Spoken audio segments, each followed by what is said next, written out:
Hi, and welcome to another episode of Dungeons and Degrees. My name's Adrian. I'm Dennis. No Alex today.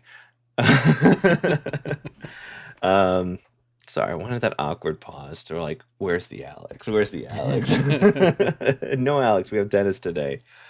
Today we're going to talk to Dennis about sagas and creating supplemental material of that sort. And I had the absolute pleasure of being in Saga's poetry, which I know I was kind of like meant not 100% present because I was so invested in the poetry part.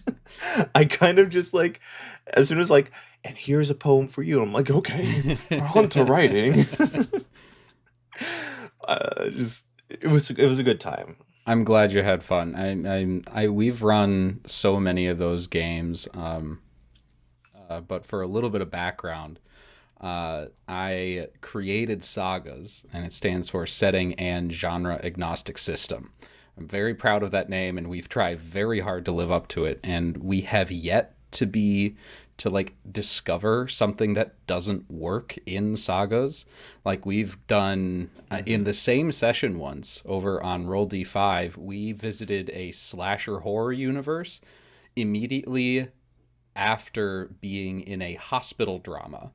Like the flexibility across this is insane. There's some channels that ran games where everyone played different pastries, and that was the bit.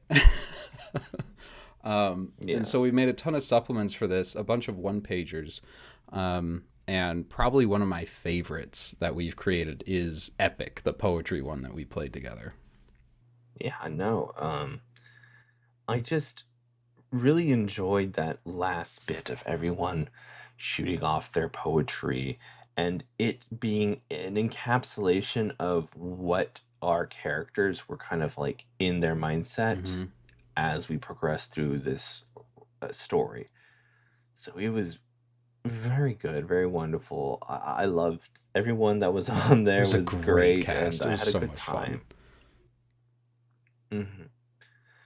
What does it take to kind of create these supplements? And um, is there like an amount of time you have to take for it to kind of, I guess, culminate into something perfect or near perfect? I mean, as creators, Yeah. we draw a fine line because if we were perfect, we would get nothing done. Yeah, exactly. I've been towing that line and trying to be as conscious of it as possible of like when you're creating something, you can do as good a job as possible, but you need to you need to be aware that it could always be better because you are always improving. Right. So, if you want it to be perfect and truly the best you could do, it is going to be finished never because you're improving, you're getting better. Yeah. And so that level, that bar keeps raising, keeps rising. And I'm trying to be aware of that when I create these things because it can't, like, you can create a 1 page supplement for sagas in like an hour and a half and Hmm. just be done and be totally good to go. A couple of them, we've taken a total of maybe 20 hours on it, including playtesting. So like these one pagers are very low effort entry point to create. Um, I don't know when this is airing, but right now we have a game jam going on Itch where people are making their own one pagers for sagas, and some really cool stuff has already come out of it. When playtesting this, is this usually a group that you already have in mind, or is this something that you kind of like ask the, I guess, general public of TTRPG players, like, hey, do you have time to test this out and things like that? Don't get me wrong. The general public of TTRPG players is a phenomenal group of people. It's why I've spent so much time in the space. Like, there's so many good eggs here, Hmm. and like, it's having a bad experience with someone in this niche is rare. It's amazing. But I have been blessed to be a creator for a couple of years now, and I got this list of people that I want to play with and have played with before and remember really enjoying having at my table. So whenever I put something together, it is almost always to be streamed. Normally not on my own channel, because running something and streaming it at the same time is very difficult. And if you're playtesting on top of that, Mm-hmm. impossible. So It's a whole different I beast. will. Exactly.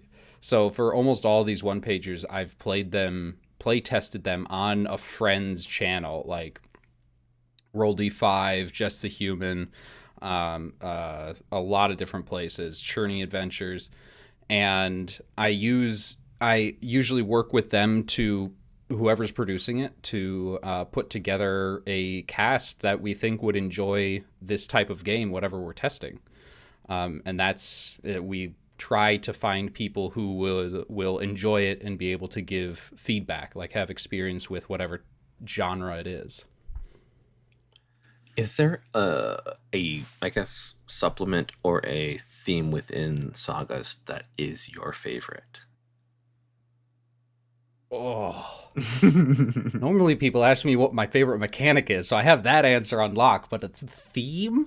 I'll ask that one next, but I want this is a tough one because like you're telling me that It there's a bunch of is. cool new things that are coming out, and you're like, it's ever expanding. It's probably similar to like learning new musicians. It's like, oh wow, I didn't know this was possible. Or I haven't played in this Uh huh. sandbox kind Uh of huh. thing.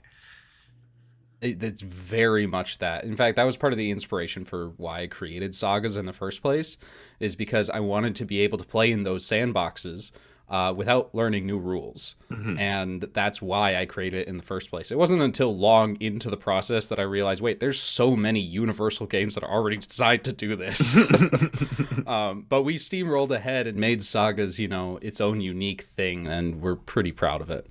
Um, but as far as the favorite thing, like genre Mm. that I've done with it, is probably, I know this is kind of a cheap answer, but I really enjoy the chaos of switching universes in the middle of games several times. There's a supplement that I'm working on and I've tested a couple times where you fight a creature that switches the universe every single round of combat. And every time you do that, the characters get to redescribe how they would look in this new universe. So you start out in maybe like a cyberpunk mythology. So, you get these Roman columns and, Mhm. big billowing clouds above the sky, but also there's a hologram in the corner. Um, and you go from that to like a solar punk academia where there's this giant white library, very well maintained in the middle of a blooming green forest. And just like where society and plants live together in harmony. And you go from that into, a noir cosmic horror. And with each one of these, the players redescribe their characters, and things get very chaotic and fun very quickly when that happens every round. And that's like its own challenge. To perceive yourself differently. You've set yourself in this theme, and now you guys switch it. But that seems incredibly fun, Mm-hmm. in my opinion. But It's so much fun. it's like seeing like your favorite character like jump between genres, and you're like, oh, I didn't think about that or that, and then you are now putting yourself in that OC position to do that same thing. Um, so I think it's cool. Exactly.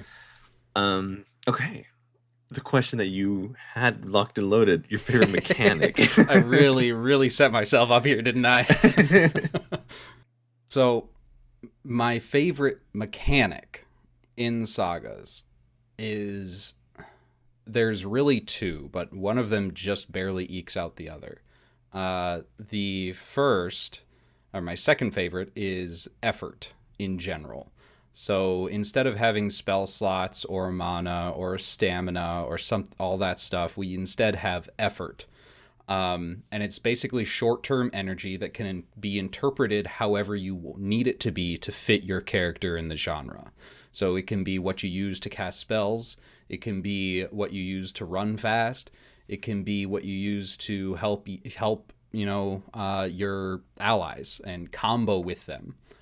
Help and combo being two actual other mechanics that we might get into later.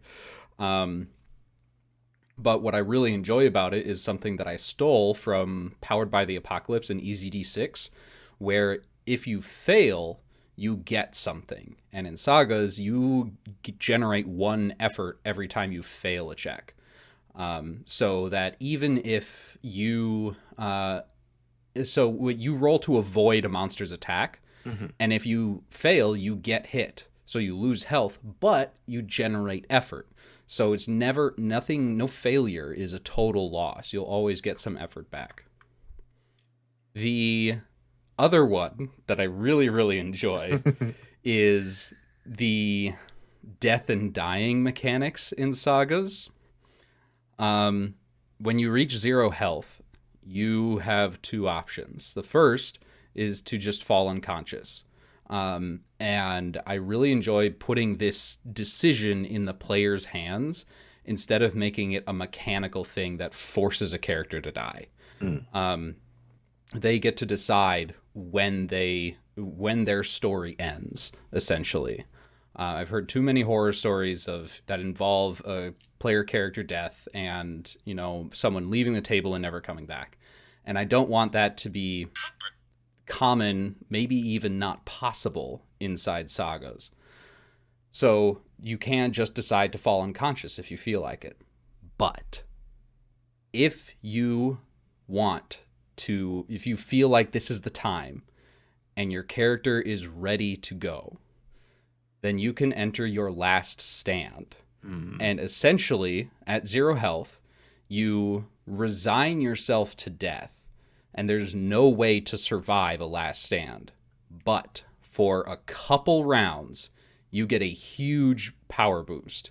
It is the perfect, self-sacrifice, go out in a blaze of glory kind of mechanic that I honestly haven't seen in other games. I know they're out there, but I won't get into the nitty-gritty of how it works. But I've seen some really, really epic last stands, and they are so impactful, especially if you have a table full of people who enjoy the storytelling part of role-playing. I think we definitely didn't get into that in our game. I think everyone, I mean, from my recollection, everyone survived. But to have that as yes, this is how it's going to go. And then you saying okay, you flip the switch. It can't be unflipped. You get your moment versus where you could try to do a last stand in 5e and then you oh, now my dice say no, I don't get to attack. It just kind of puts a hole in the tire. Just everything deflates. I'm going to pour everything into this one final attack, move into melee range. I know the monster only has 2 health left. If I hit, we win. And then you just roll a 1 and miss entirely. I've had that happen too. I was playing as a GM. I was just watching it. I'm like, he just needs to roll higher than a 9. It's a 50-50. And I'm just like, you die. He had 1 HP. Should I have just thrown a stone at the bad guy? Awful. I don't know. That it would feel cheap. There was definitely a mechanic that I was gonna come in later, but what's it called? They had a second win later. It's fine. We worked around it. Oh, the story. Yeah. Okay. Good. It just in the moment I'm just staring at my manual. I'm like, oh, this wasn't what I thought was gonna happen. so having that as a mechanic to have that last stand, to tell that story of grandiose that you get to have, is great. It doesn't deflate your tire. And like you said, I've had people that didn't come back before, so making it a player choice to end the character is huge. And I think it's Yeah. really important for, player agency. Yeah. And I think that within our like I don't want to say like level, but not like our understanding of we get to play these things in the public eye. We also want to like have a good time. We don't want to see like someone get Mm-hmm. sad immediately on stream. We're like, 100%. ooh, like it does Yep. happen. So we want Mm-hmm. having that is a godsend. Yeah. I've heard you refer to we created. Is there somebody like on your team, or you have a team of helpers Yeah. that are with you? So, I'll just go through the development of Sagas a little bit because the Yeah. team has rotated out a few times. Hmm. Um, when it started, Sagas started in January of 21 is the very beginning, right during the OGL debacle with Wizards of the Coast. Everyone remembers Yep. that. It was Hmm. not a great time. And I started thinking, well, I don't if I'm not going to play D&D, what am I going to play? I wonder if there's a game that lets you do whatever you want because I don't want to learn new rules. Why don't I just make new rules? And it really snowballed from there. And once that day that I had that thought, I could not work. I spent like 4 hours thinking about how I was going to make this happen and what the mechanics were going to be. And I don't think any of the original ideas stuck. Like it was originally going to be called D13, and it was Hmm. you roll a D12 and add one, so that it was D13. And like 2 hours in, and I realized, wait, that's really stupid. Like, why would you just add one to everything? You're doing math for no reason. I just liked the name D13 for some reason, Yeah, but yeah, I yeah. think and then when I started really putting stuff together, I realized, okay, I was able to roll dice on my own and have a couple of people, like a couple of characters, like a monster and a character, actually have a combat on their own. Mechanics were working to the point where dice could be rolled for results.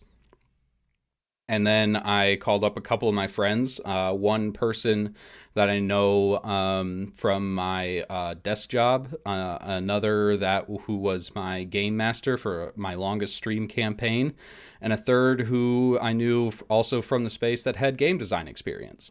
So we all got together, did a couple of play tests, maybe like 10 ish, and ended up, having a great time doing it. And we had we did a bunch of different genres, trying to use maps, trying to figure out how maps would work in sagas. And at some point, like I said, okay, this is really snowballing. Where at some point, I want money to be involved. How do you guys feel about that? And they were all kind of like, we really like doing this. We just are not in a spot right now in our lives where we can do that kind of commitment. So I pivoted, and I thank them for their work, and we're still chatting and all of that. We're still friends.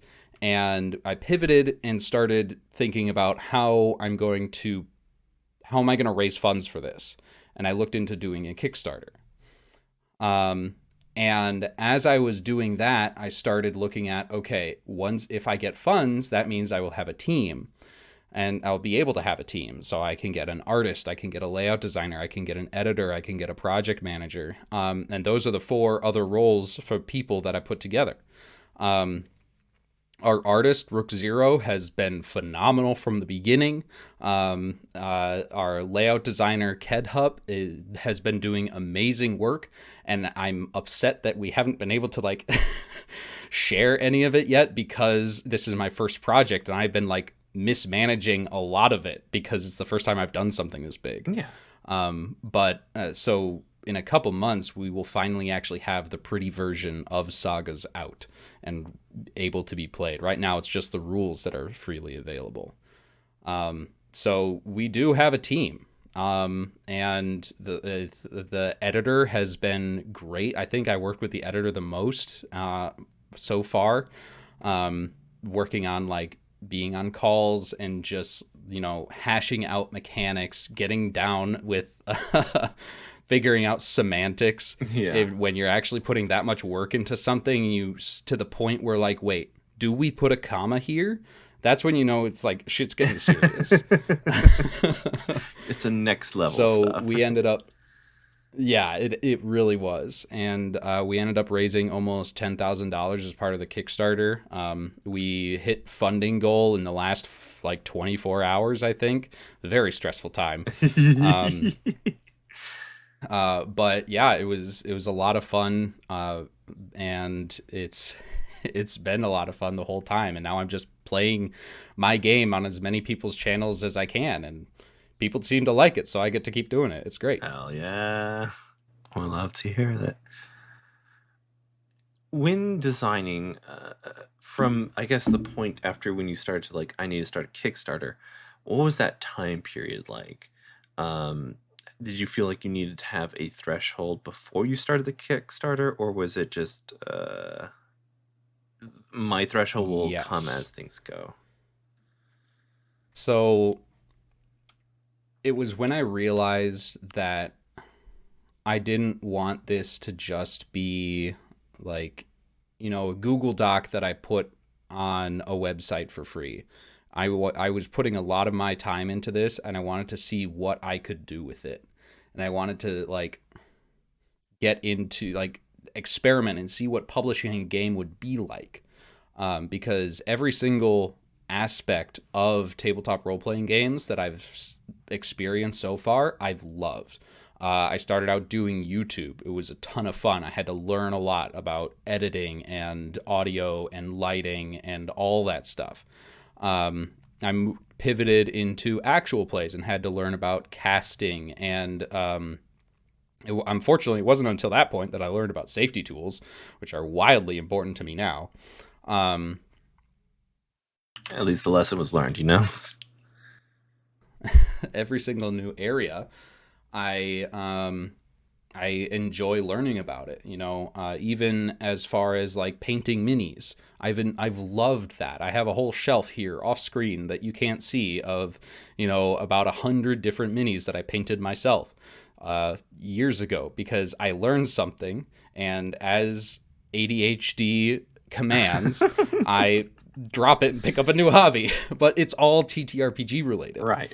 And this one has definitely been the biggest. Sagas has been the biggest piece of that, where I've been sticking to it the whole time and making sure that I put out a product that I promised to the Kickstarter backers.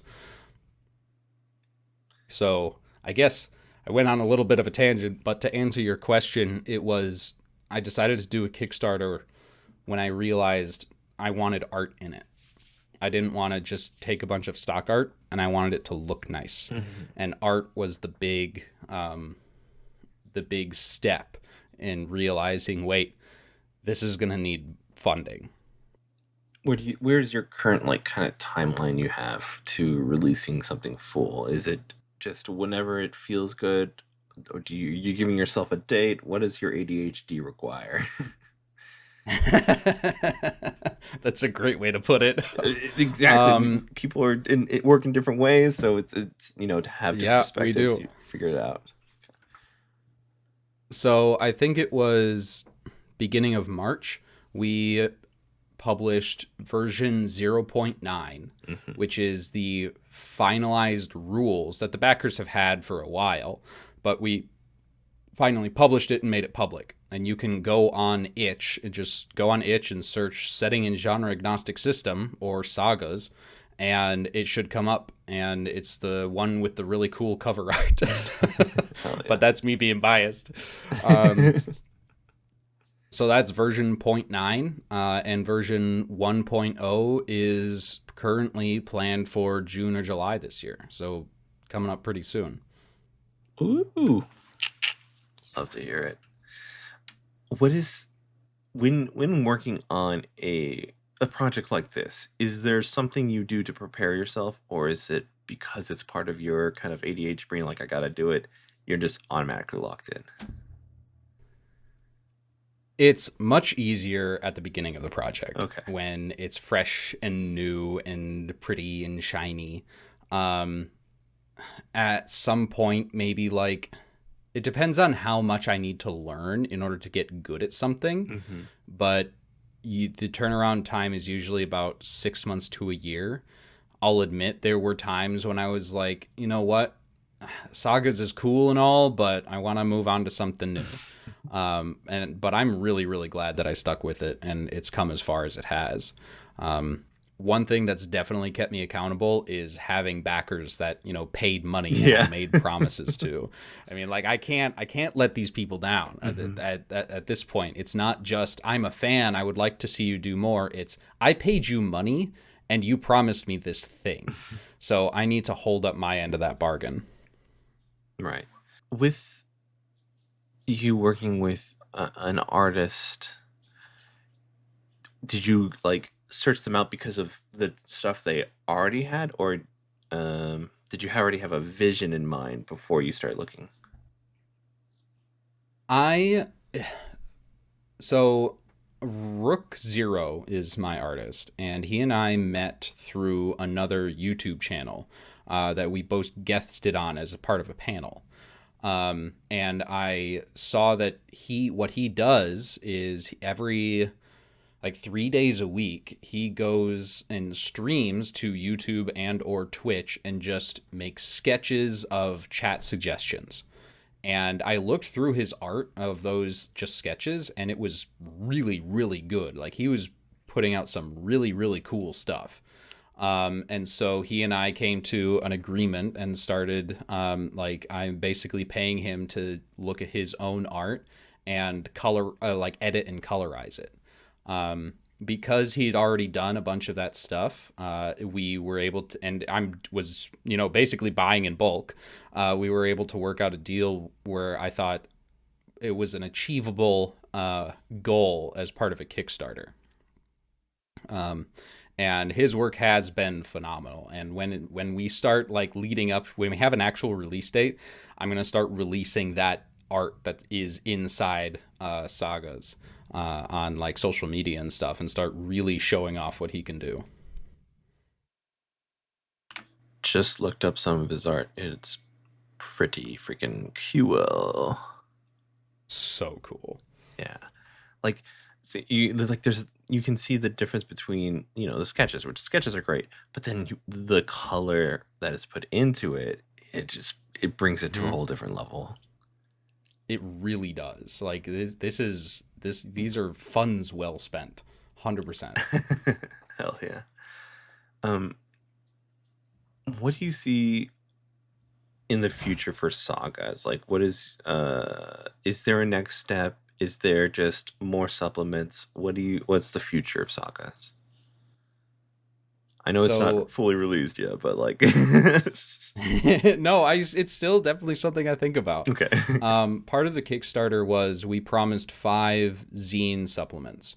One of them, the two of them are settings, and the other, no, 3 of them are settings, and 2 of them are actual adventures.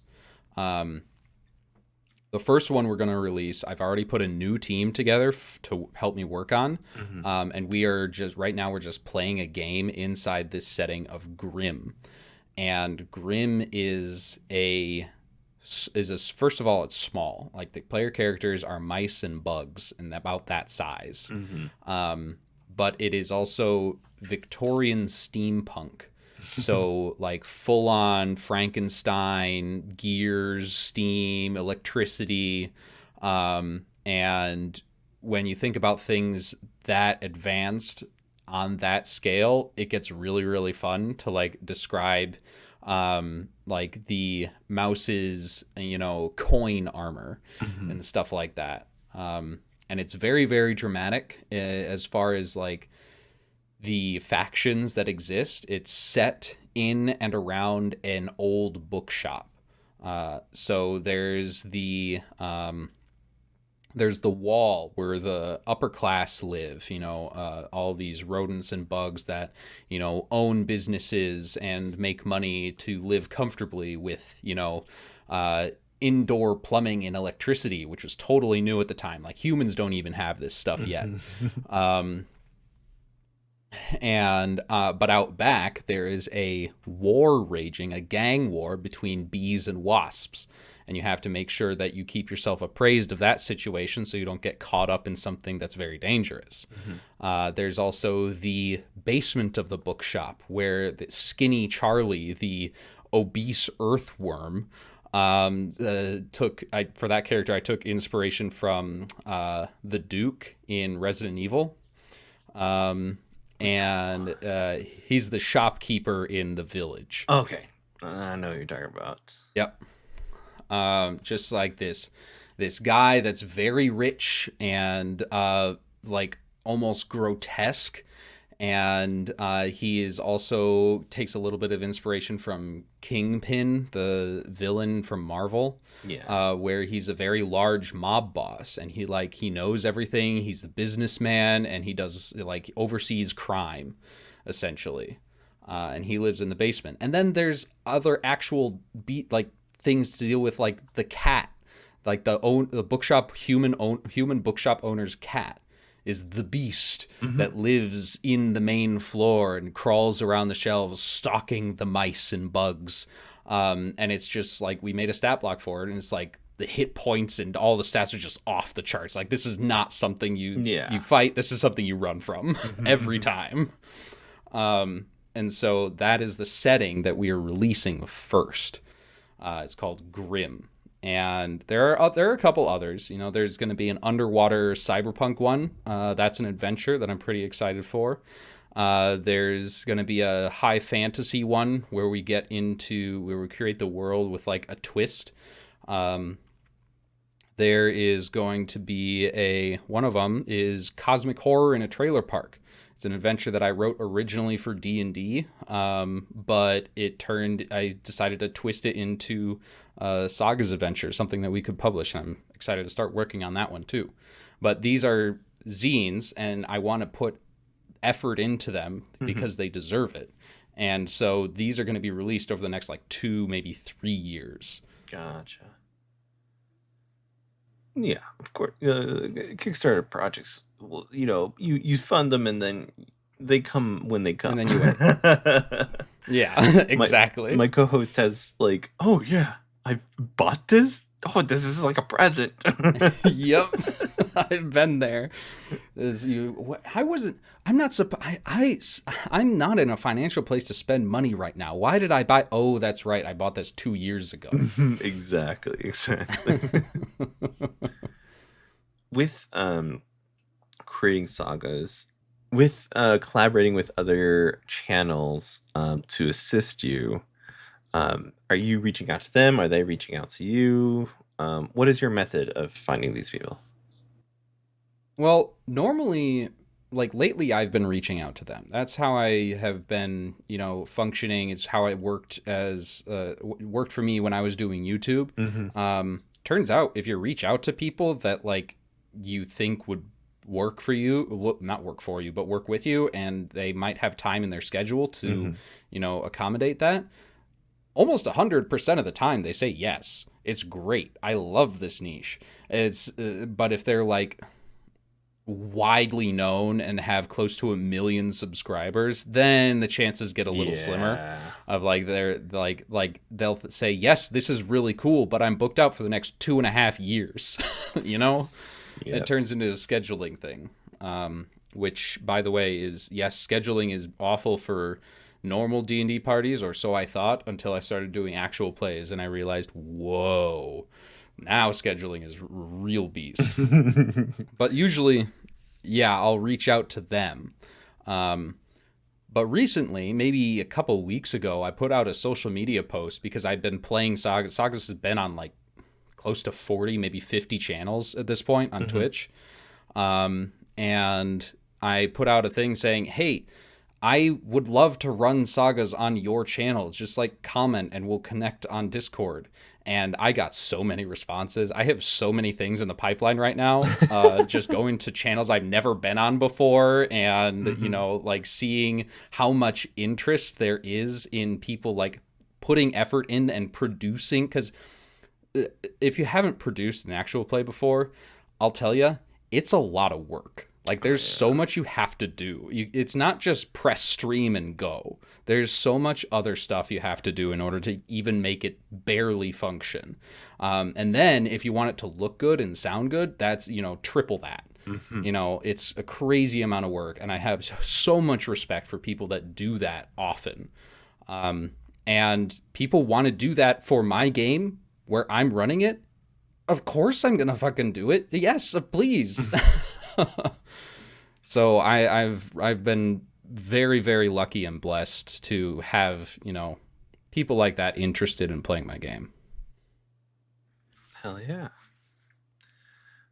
Is there is there like a player or a group of players you hope to play Sagas? Like, I don't know how long you've been in this, like the TTRPG space, but like you've Mm. seen a bunch of different YouTube channels and players. Is there Mm-hmm. someone out there that Mm-hmm. you kind of like hopes that sees it and says, "Hell yeah, this is gonna be great"?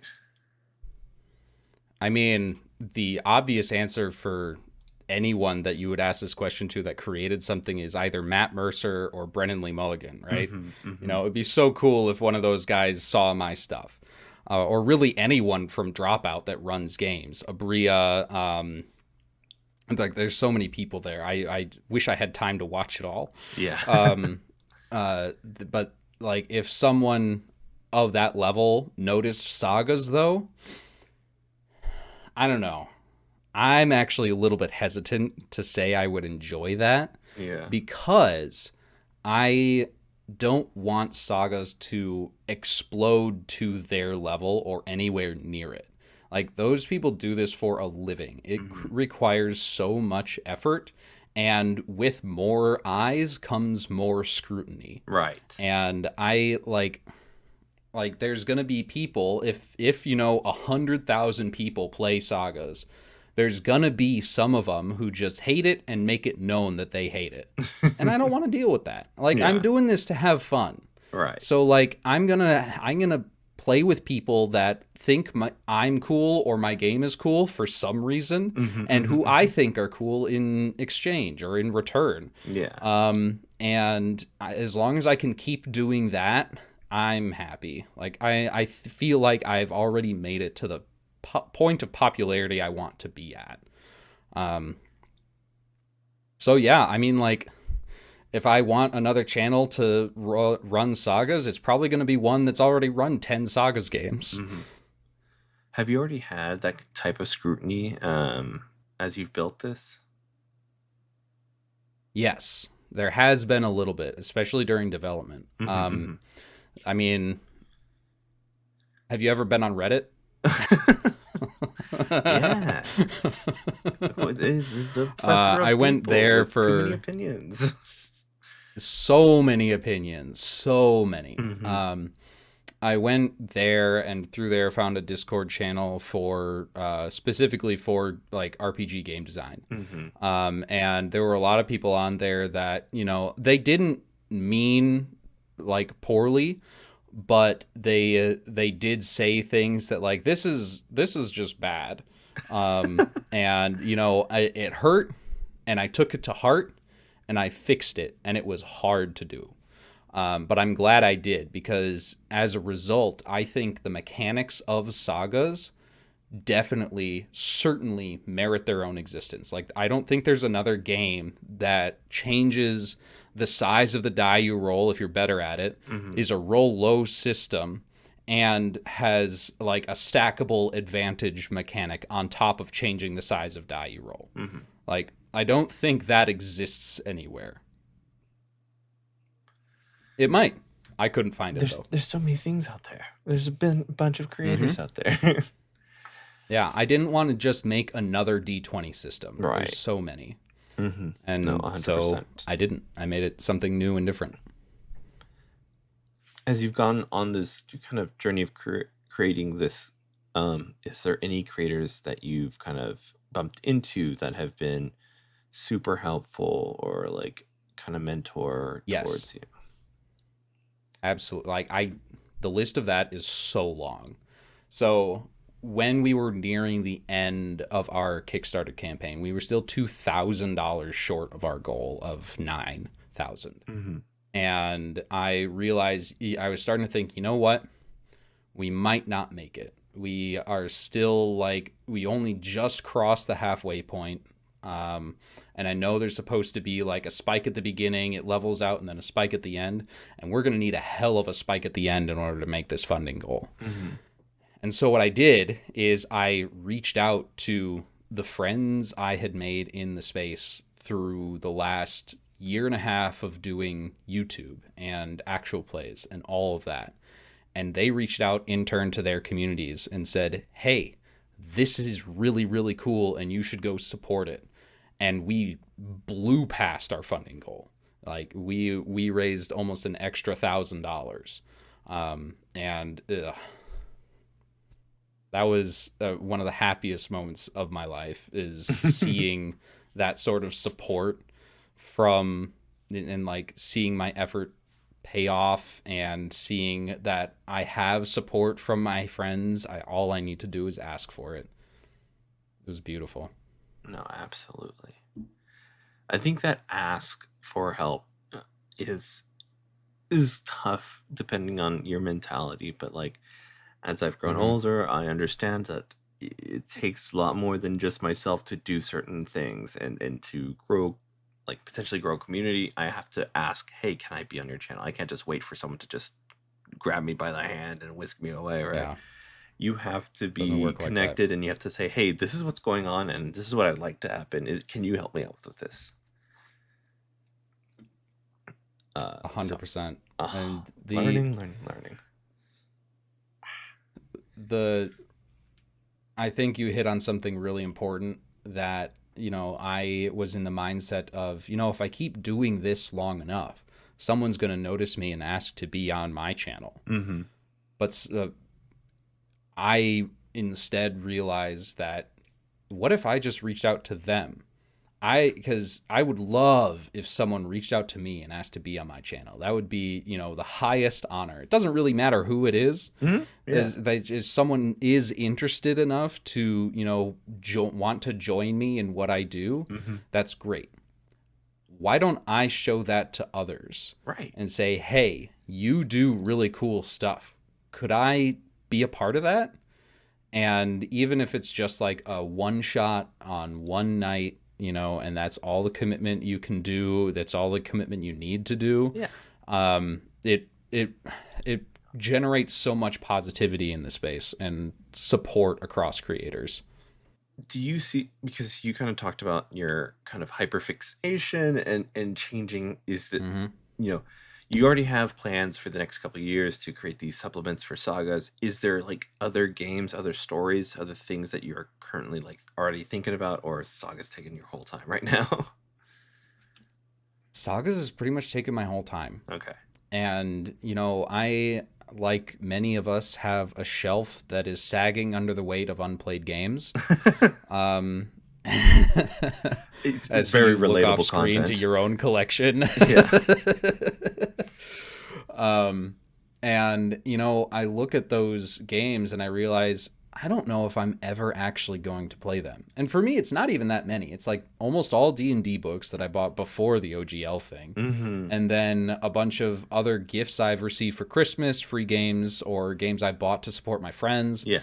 I don't know if I'm ever going to like want to put in the time and effort to open that book, learn the rules myself, or go out and find someone that already knows them to teach them to me, and then put a game together and run it as a result. Right. Like I've looked through some of these. They are awesome games. They have rule sets that I think are really cool, and I can draw inspiration from when I continue my design journey. Right.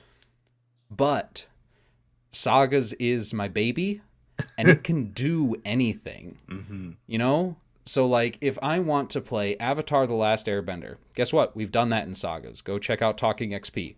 If I want to play, I want to run something that's like an anime-esque style game, guess what? We've run a One Piece game. We're going to do Season 3 over on Just the Humans channel using Sagas. Like, it can literally do anything that other games can do.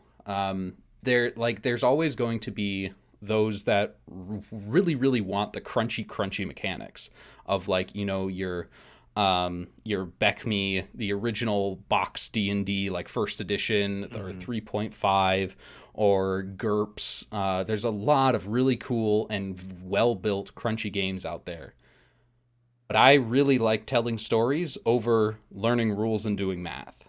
I don't get me wrong. I do want to scratch that itch sometimes, and it feels good when you do the math and get a big number and it means you win. you know, and I enjoy that. But right now, that's Magic the Gathering for me. That's how I scratch that itch. Instead of learning a new game and putting together a whole table, which you have to do for Magic the Gathering anyway to find people to play with. But as far as TTRPG goes, Sagas is easy to learn, it's easy to teach, and it can do anything. So that's what I've been sticking with, and I think I will for the foreseeable future. Gotcha. Okay. To sidetrack, who's your commander? I only have one? Who's okay? Your current. Okay, what's your? I don't know how many decks you have. I currently only have one deck, so. Okay. So tell. I don't know what the range. What's your favorite color? Your favorite. I mean, I've been playing for a while, and I know my play style is have as much fun as possible and help others have as much fun as possible. So a lot of my favorite decks end up being group hug, where everybody's deck gets to do their bit at some point. I want everybody's deck to go off because it feels bad to see someone just, be behind the land curve and miss a couple of drops and just not have the mana to cast the spells that make their deck do the thing, and they just kind of sit there for an hour and a half doing nothing while the rest of us play. It feels bad. I've been in that seat. I don't want to see others in that seat. So the decks I really enjoy are the ones that give out mana and give out card draw, and so that you can do your thing. But there are some times when I like pull out something spicy, and I'm here to win tonight, and I do my best to do that instead. As long as that game ends up being quick, I think that's okay. Yeah. In the pods I'm a part of, I think my best known commander is Zabaz, the Glimmer Wasp.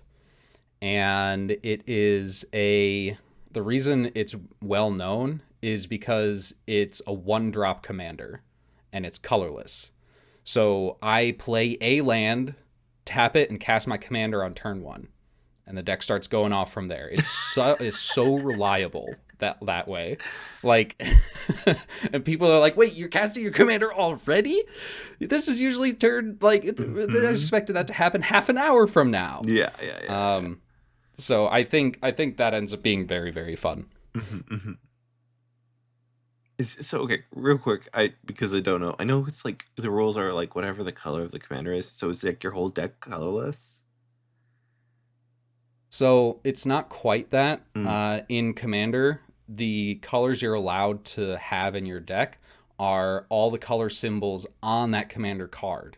So while Zabaz is colorless, he has 2 abilities. One costs a white mana and one costs a red mana. So it's a white and red deck. And those are the colors of most of the spells inside. Gotcha. Okay. See, listen, I'm very green to this. Do you play a green deck? No. I know that. That's like population. He just keeps, or at least, or they grow big. That's all I know. Ooh, go tall is fun. But yeah, Magic is how I scratch my math itch. Currently, I have one precon. It's Doctor Who. It's the 11th Doctor one, so that one cost $80 out the box, which is just ridiculous. But like, it got all the cool stuff. That as far as Commander goes, $80 is actually kind of cheap for a precon. So beware. Golly. And then I went to a pre-release event, and I got 2 for this last Tarkir. Dragonstorm. Yeah.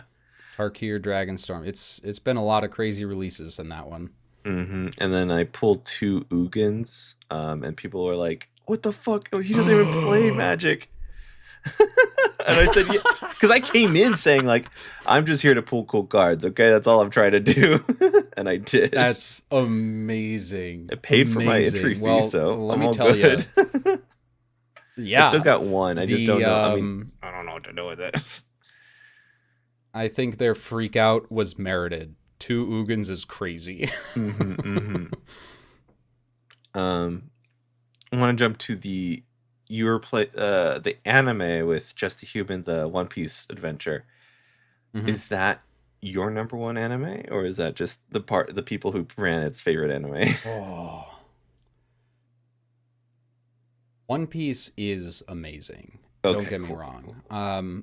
I think there are I was the game master for I am the game master for that series. Okay. We've done season 1 and season 2. Both are 4 or 5 episodes each. So it's, consumable. And with season 3 coming down the pipe, you figure we really like this game, and it Yeah, has of been a lot of course. fun Yeah. to play.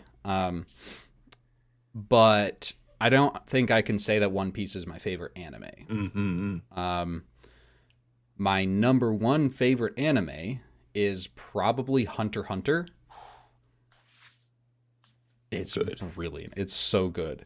The problem is that you can't fit the magic rules for Hunter x Hunter on a 1 page for Sagas. It has to be longer than that. It's quite complicated, and it's Yes. very well built. And so eventually I will do that, but Mm-hmm. it might be a sec. It's going to take a lot of work, I think. Oh yeah, I know that.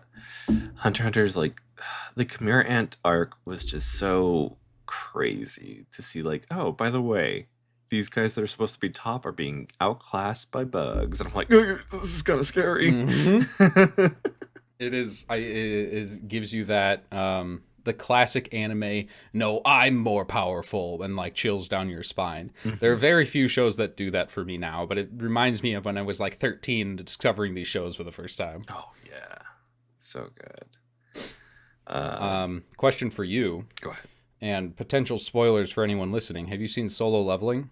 Yes, I So caught up. Solo Leveling spoilers ahead. Go ahead. Um, Solo Leveling season 2 versus Chimera Ant arc. Yes. What are your thoughts? It's the power creep in what's going on. I can foresee a potential of, because he's becoming so powerful, that what's the point? But also, we know that he's causing the this thing that's happened to his mom to happen to other people because he's a larger presence of mana, and he's going to cause a world of sickness. That's what I foresee. I know that there's Mm, more out there on webtoons or whatever, but that's as far as I yeah, go. I haven't seen that either. So I haven't seen it, so I'm just speculating right now. And Hmm. I think that it kind of ended very fast because it was like this buildup for 1 season of like, hey, there's this. They had trauma from this island, and then the last season of just like, I think it was like 2 or 3 episodes of the Chimera Ants or the ants, and then it Yep. was just like, yeah, he's got it, and that's it. Hmm. It kind of felt Uh, anticlimactic.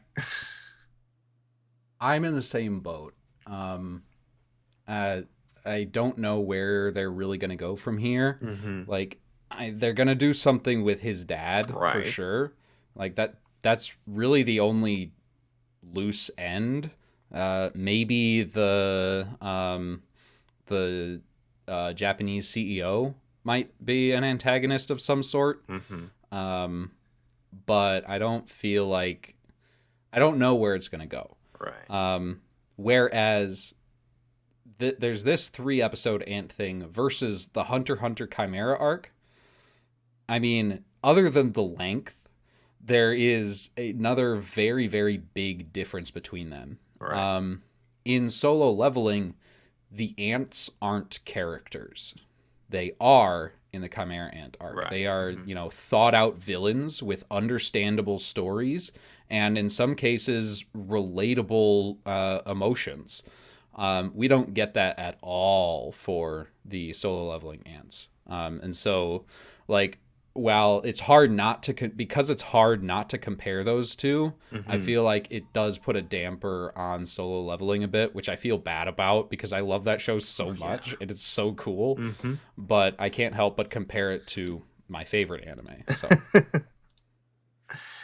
Yeah, and it does do it a disservice because there's just this ominous thing where when you experience it in Hunter x Hunter, one, you get more episodes. Yes, you're going to get a depth that you can't cover within 3.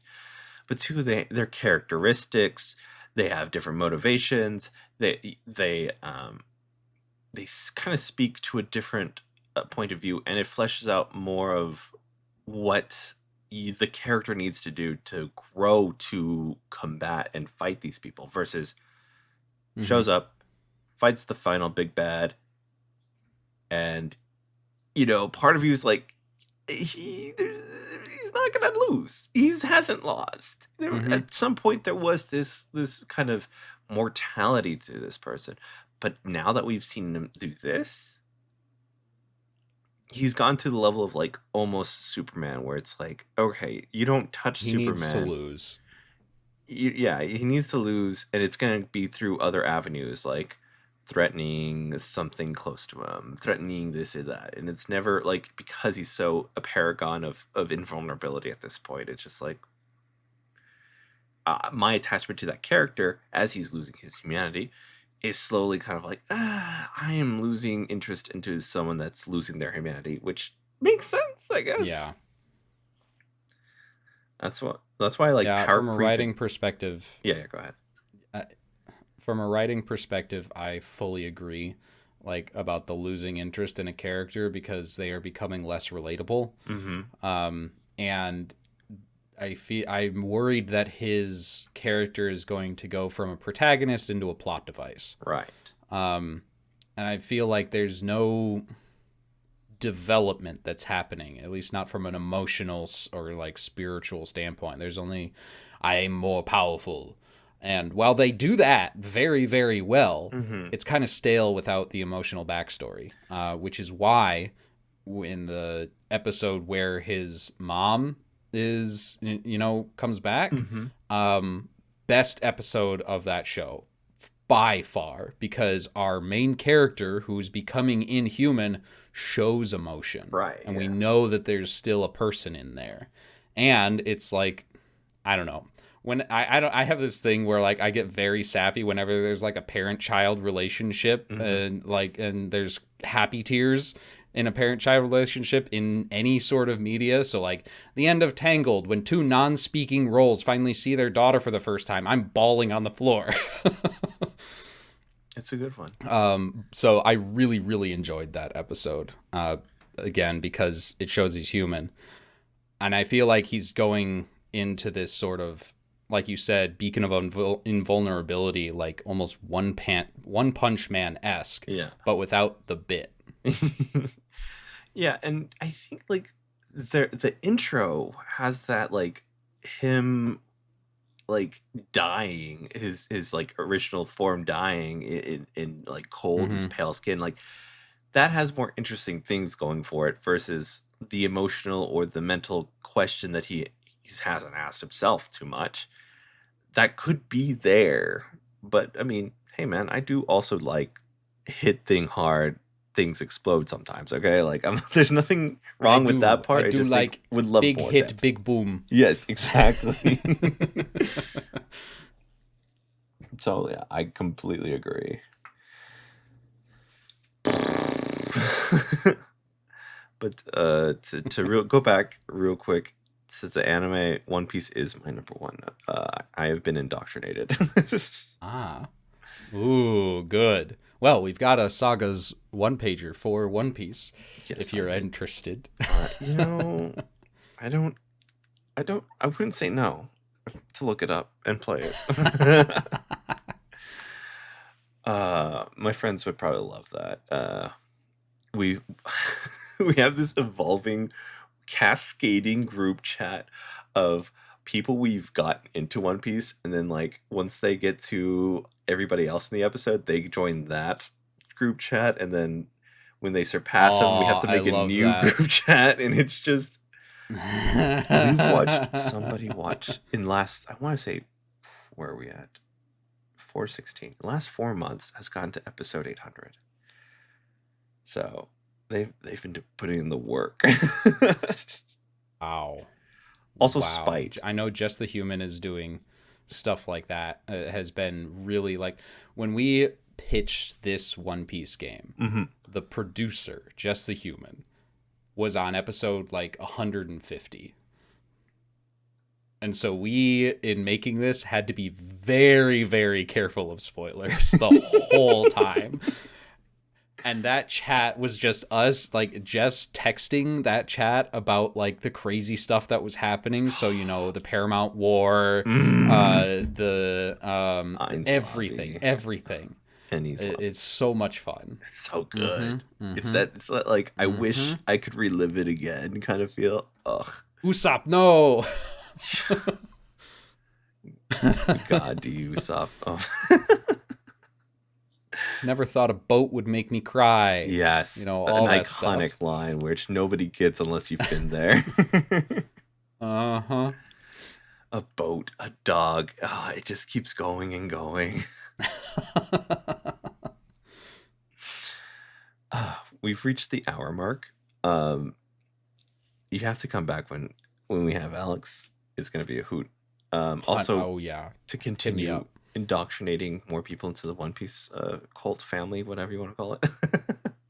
Family. Definitely not a cult. I don't have cards and figures. No worries. I didn't think I'd be like this, and here I am. I swore it wouldn't be me. Yeah, it couldn't be. But thank you so much. Where can they find you? You can find me on pretty much any social media site, but mostly Threads at Okayest __ DM. Awesome. And our what's called? I'll probably, if I have time, I'll try to knock this one out this weekend. So go check out the itch.io for the SAGAS what is it? Game Jam? Mm-hmm. And SAGAS Game Jam. It'll be somewhere in the description. Hell yeah. All right. This is where Alex usually says stuff. Let me try to remember what she says. This is her part of the script. And thank you so much, listeners. If you want to follow us, we're at Dungeon in Degrees, one single dungeon and the letter N and degrees, multiple degrees. On most social media, not Twitter. I kicked that thing. It's accessible. Same. It's my ex. Yes. Our collective ex. And to help us grow, we'd love to get 5-star rating. And if you don't, your death mechanic's not going to work out in your new game that you're making. Ooh. Hey, just 5 stars. That's all I'm asking. You can support us on Patreon, where you'll hear the episodes as soon as I edit them. And then you'll also get some behind the scenes stuff that we do, like our conversations we have at conventions and the talks we have and things like that. Is that everything? I don't know. Alex will chew me out later. But thank you so much for listening. My name's Adrian. And my name's Dennis. Go have some fun. And then she goes, doo doo doo.